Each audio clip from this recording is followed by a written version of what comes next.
Ketika berbicara ilmu hukum, maka kita perlu tahu apa itu ilmu dan apa itu hukum. Ilmu ialah pengetahuan tentang suatu bidang yang disusun secara bersistem untuk menjelaskan bidang tersebut dengan metode tertentu. Sementara itu, hukum ialah peraturan-peraturan yang mengatur tingkah laku manusia dengan cara memaksa dalam suatu masyarakat. Jadi, bisa diartikan, ilmu ialah pengetahuan yang menjelaskan apa itu peraturan, tujuan, fungsi, asal, dan kenapa peraturan itu ada. Pada dasarnya, hukum itu ada di semua bangsa, negara, masyarakat, seperti Cina, India, Persia, Romawi, serta bangsa-bangsa lainnya di dunia ini. Akan tetapi, hukum yang ada dan umum di masa sekarang bersumber dari Barat, tepatnya Yunani beribu-ribu tahun yang lalu. Pada masa itu, Yunani terbagi atas wilayah kecil atau kota yang disebut polis, yang dipimpin oleh raja atau dewan kota. Di masa itu juga hidup para filsuf seperti Socrates yang mengajarkan tentang hak dan kewajiban individu, serta moralitas yang menjadi fondasi hukum di sana. Seiring berjalannya waktu, ide tersebut menyebar ke wilayah sekitar termasuk Romawi. Pada tahun 214 hingga 315, Romawi berperang dengan negara-negara Yunani dan berhasil menaklukkannya. Tapi, meskipun ditaklukkan oleh Romawi, Romawi menyerap unsur-unsur budaya Yunani termasuk hukumnya yang menjadi dasar pemerintahan dan negara Romawi. Kemudian, Romawi menyebarkan hukumnya ke berbagai wilayah lain melalui penaklukan dan juga perang. Seiring berjalannya waktu, Romawi mengalami kemunduran dan wilayah yang ditaklukkannya memisahkan diri, menciptakan tata hukum negara mereka sendiri. Di Britania misalnya, atau Inggris, wilayah tersebut ditinggalkan oleh Romawi sehingga mereka menciptakan sistem hukum mereka sendiri yang disebut dengan common law. Sisa-sisa wilayah Romawi akhirnya menjadi Bizantium yang meneruskan hukum-hukum Romawi.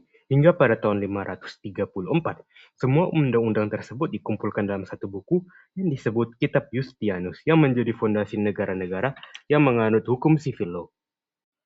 Hukum memiliki fungsi sebagai berikut. 1. Alat mengarahkan masyarakat. 2. Alat penyelesaian sengketa. 3. Alat penyatu masyarakat. Sementara itu, tujuannya antara lain 1. Memberikan keadilan, 2. Memberikan kepastian, 3. Serta memberikan dampak positif atau utility bagi masyarakat. Oleh karena itu, hukum harus memiliki unsur-unsur sebagai berikut. 1. Lex serta, 2. Lex scripta, 3. Lex stricta, dan 4. Lex previa. Hukum berfungsi untuk melindungi hak. Hak merupakan segala sesuatu yang pantas diterima, dimiliki, dan didapatkan oleh seseorang. Hak terbagi dua, hak fisik dan hak eksistensialisme. Hak fisik berupa hak makan, hak hidup, hak atas barang, dan lain-lainnya. Hak eksistensialisme terbagi antara lain 1. Hak bahagia, hak bebas, dan hak untuk dicintai, serta yang lain-lain. Di dunia ini, terdapat dua sistem hukum dunia. 1. Disebut dengan common law. Kedua, disebut dengan civil law. Common law mengutamakan putusan hakim terdahulu sebagai dasar hukumnya, sementara civil law mengutamakan undang-undang sebagai dasar hukum. Subjek hukum adalah orang atau badan usaha yang melakukan sesuatu terhadap objek yang menciptakan hubungan hukum. Sementara itu, objek adalah segala sesuatu yang dipengaruhi, diperlakukan, atau diubah oleh subjek hukum tersebut. Ada 5 sumber utama hukum. 1. Undang-undang. 2. Kebiasaan. 3. Traktat. 4. Jurisprudensi. Dan yang kelima, doktrin.